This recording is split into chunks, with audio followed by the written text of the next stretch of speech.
Several residents in Wrightwood are concerned over a new proposed rock quarry that would nearly sit on top of the San Andreas Fault. And they're worried that if an earthquake hits, the mining project would hamper key evacuation routes. Inland Empire Bureau Chief Robert McMillan has a story new at 6.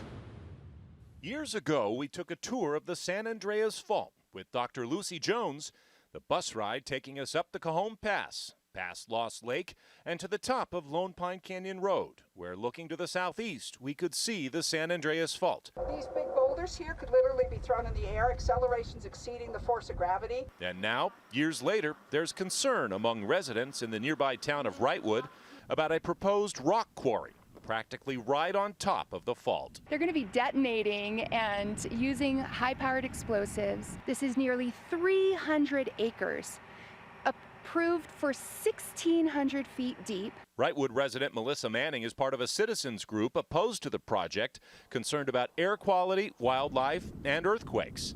Even though this county document says there's a less than significant chance that the quarry could cause an earthquake, and safety standards are in place for stability, residents are concerned about the effects mining in this area would have on one of their key evacuation routes if there is a big quake. Having two ways to get out of town so fast is imperative, but the steepness of the quarry is like a 1-to-1 grade. One expert I spoke with today says there are questions that need to be answered. What are the consequences of a strong shaking event at that site? Dr. Ross Stein is a geophysicist and the CEO of Tembler. What really matters is what the San Andreas is doing, the stress that it's experiencing at about 6 miles depth. So when you're only talking about a quarter of a mile down, you're really not in the area where it counts. This facility doesn't make an earthquake more likely.